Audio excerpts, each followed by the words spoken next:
BA भाग द्वितीय अभिज्ञान शाकुंतलम महाकवि कालिदास प्रणीत में छठांक के अंतर्गत राजा को दुष्यंत को जब धीवर के द्वारा अंगूठी प्राप्त होती है तो उसकी स्मृति लौट आती है और वह उसके मस्तिष्क में अनेक प्रश्न कौंधते हैं और विचार मग्न हो जाता है। राजा कहता है, स्वप्नो नु माया नु मति भ्रमो नु क्लिष्टम नु तावत् फलमेव पुण्यम ऐसन्निवृत्तै ततीति में ते मनोरथा नाम तट प्रपाता। तत् अर्थात वह शकुंतला रूपी वस्तु से मिलन होना स्वप्न नु स्वप्न था, माया नु क्या इंद्रजालिक माया थी, मति भ्रम नु क्या बुद्धि का भ्रम था, तावत फल में उतने ही फल वाला, क्लिष्टम पुण्यम नु क्या मेरा अत्यल्प पुण्य था, असन्निवृत्ति कभी न लौटने के लिए, अतीतम नष्ट हो गई या चली गई, ऐते मनोरथा ये मेरे मनोरथ नाम प्रपाता तट के प्रपात के समान है। तो अंगूठी मिलने के बाद राजा साप से मुक्त हो जाता है और तब उससे शकुंतला के विषय में पूर्व घटित सभी बातों का स्मरण हो जाता है। इस कारण वह अपने मन में अनेक तर्क वितर्क करता है। वह सोचता है कि उस शकुंतला से मिलना और मधुर सुखानुभूति करना क्या मेरा कोई स्वप्न अर्थात निद्रिता अवस्था की अनुभूति का विषय था, परंतु यह बात नहीं है क्योंकि उस समय मैं सोया हुआ नहीं था, मैं तो जागृत अवस्था में था। तो क्या वह इंद्रजालिक माया थी जिससे मुझे शकुंतला के साथ मिलन की अनुभूति हो गई थी, परंतु माया तो क्षणिक है, अतः माया भी नहीं थी। तो क्या ये मेरी बुद्धि का भ्रम था जिससे मैंने किसी अन्य स्त्री को ही शकुंतला समझ लिया था, परंतु वह मति भ्रम भी नहीं था क्योंकि मैंने उससे जो वार्तालाप किया था वह मति भ्रम में संभव नहीं हो सकता। तो क्या मैं उसके साथ जितने समय तक संभाषण आदि कर सका वह मेरे लिए अत्यल्प पुण्यों का फल था। अब तो वे पुण्य भी कभी वापस नहीं लौटने के लिए चले गए, इसलिए मेरे मनोरथ तो अब तट के प्रपात के समान हैं जिनसे कोई लाभ नहीं मिल सकता। नदी में वर्षा ऋतु में प्रबल जल प्रवाह पड़ जाता है जिससे नदी के तट सहसा एक एक करके गिरने लग जाता है, उसी प्रकार मेरे सब मनोरथ भी एक एक करके उत्पन्न होते ही विलीन हो रहे हैं। इससे मेरी सब आशाएं व्यर्थ ही सिद्ध हो रही हैं। इस श्लोक में राजा की मानसिक व्यथा की सशक्त अभिव्यक्ति हुई है। इस श्लोक में संदेह, काव्यलिंग, पुनरुक्त, वदाभास, अर्थांतरन्यास और उत्प्रेक्षा अलंकार है। उपजाति नामक छंद है। विदूषक कहता है, नहीं ऐसा नहीं है क्योंकि अंगूठी ही उस यथार्थता का प्रमाण है कि अवश्यंभावी समागम अचानक ही होता है, अर्थात होनहार अवश्य होती है। दैवगति से अंगूठी वापस मिल गई तो शकुंतला का समागम भी अवश्य होगा। राजा अंगूठी को देखकर कहता है कि ओह, उस दुर्लभ स्थान से गिरने वाली यह अंगूठी शोचनीय है, अर्थात अब शकुंतला की अंगुली रूपी उच्च एवं दुर्लभ पद प्राप्त करके यह अंगूठी गिर पड़ी है, तो यह अवश्य शोचनीय है।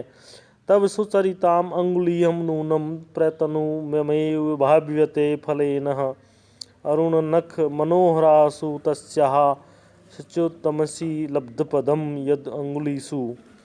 अर्थात हे अंगुली, तेरा पुण्य मेरे ही समान निश्चय ही फल के द्वारा अत्यल्प प्रतीत होता है, क्योंकि तुम लाल नाखूनों से सुंदर उस शकुंतला की अंगुलियों में स्थान पाकर भी वहां से गिर गई।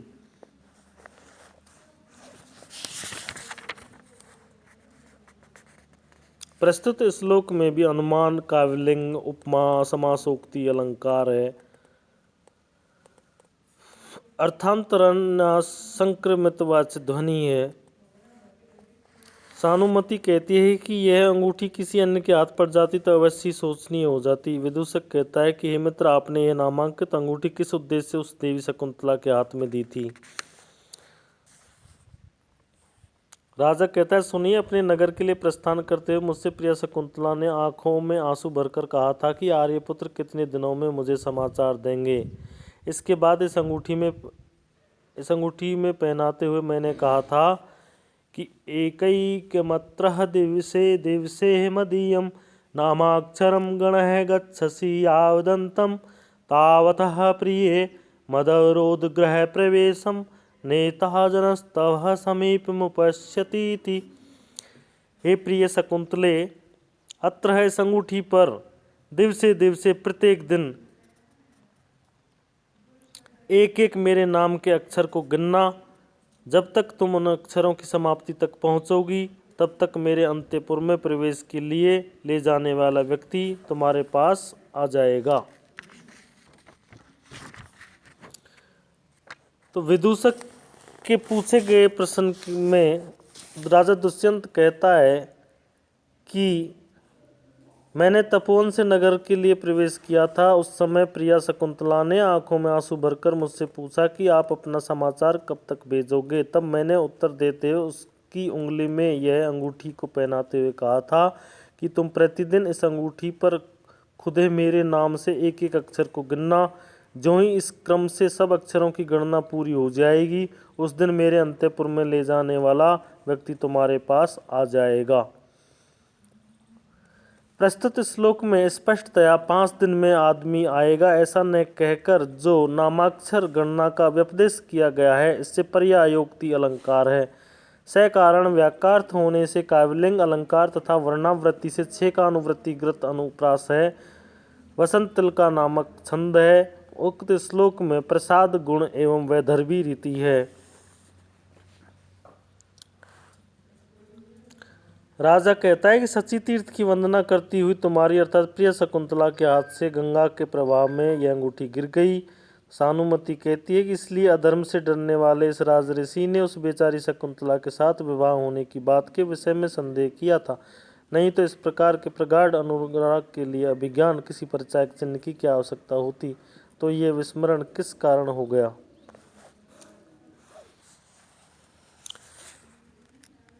राजा कहता है कि कथम नु तम बंधुर कोमाल अंगुली करम विहायासी निमग्न अंभसी अचेतनम नाम गुणम न लक्ष्यसे नमये कि कस्मादवधीरता प्रिया। बंधु कोमल अंगुलीम सुंदर और कोमल अंगुलियों वाले तम करम उस हाथ को छोड़कर कैसे अम्बसीमन जल में निमग्नम तुम डूब गई। अथवा अचेतनम नाम भले ही अचेतन वस्तु गुणम न लक्ष्यतेत गुण को न देखे मया मेरे द्वारा ही कस्मात प्रिया अवधीरता किस लिए प्रिया शकुंतला का तिरस्कार किया गया। राजा शकुंतला के हाथ से प्रभ्रष्ट अंगुली को लाना देता हुआ कहता है कि हे अंगूठी मुद्रिके तू सुंदर और कोमल अंगुलियों वाले प्रिया शकुंतला के हाथ से छूटकर जल में क्यों गिर गई। तदंतर राजा पुनः सोचकर कहता है कि इसमें इस अचेतन अंगूठी का क्या दोष है, क्योंकि अचेतन वस्तु तो किसी के गुणों की ओर ध्यान भी नहीं देती है, परंतु मैं तो सचेतन हूँ, तो फिर मैंने कैसे शकुंतला के सौंदर्य अनुराग आदि गुणों की ओर ध्यान न देकर उसका परित्याग कर दिया। अर्थात अचेतन अंगूठी का दोष न होकर मेरा ही दोष है और मैं ही इस तदुक्त कार्य के लिए उपालंब का पात्र हूँ। प्रस्तुत श्लोक के तृतीय चरण में सामान्य से विशेष का समर्थन होने से अर्थांतरन्यास अलंकार तथा चतुर्थ चरण में अंगूठी की अपेक्षा करना अधिक अधमत्व स्वीकार करने से व्यतिरेक अलंकार ध्वनित है। अवधीर्णा के कारण अभाव में भी अवधीर्णा कार्य की उत्पत्ति होने से विभावना अलंकार। पूर्वार्ध में अचेतन अंगूठी पर चेतन व्यक्ति के व्यवहार का समारोप होने से समासोक्ति अलंकार। इसमें आक्षेप और अनुप्रास अलंकार भी है। प्रसाद गुण वैदर्भी रीति एवं वंशस्थ नामक छंद है।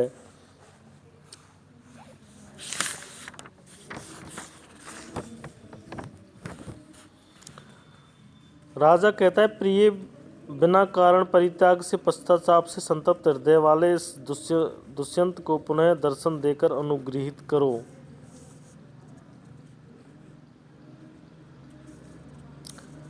चतुरिका दासी चित्रफलक दिखाती है। विदूषक कहता है कि मेरे मित्र बहुत सुंदर, इसमें शकुंतला आदि के भाव का संचार सुंदर विन्यास से कारण दर्शनीय है। मेरी दृष्टि ऊंचे नीचे स्थानों पर लड़खड़ा रही है।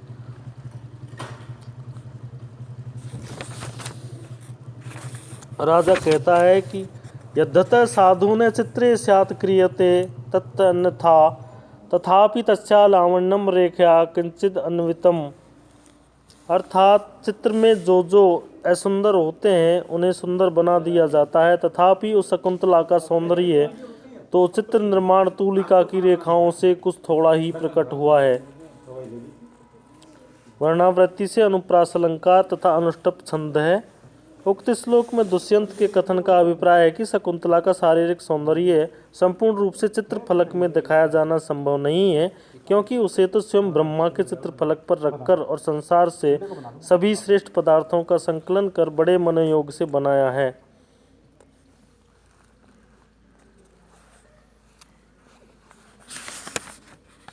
विदूषक कहता है कि मैं समझता हूँ कि जिसके जूड़े से ढीले पड़ जाने से उसमें लगे हुए फूल गिर गए हैं, ऐसे केश पास से युक्त एवं जिसके मुख पर पसीने की बूंद निकल आई है तथा जिसकी भुजाएं विशेष रूप से झुकी हुई हैं और जल सेचन से चिकने नवोत्पन्न पल्लवों वाले आम्र वृक्ष के पास थकी हुई सी चित्रित की गई, वह शकुंतला है और दूसरी ओर दो उसकी सखियां हैं।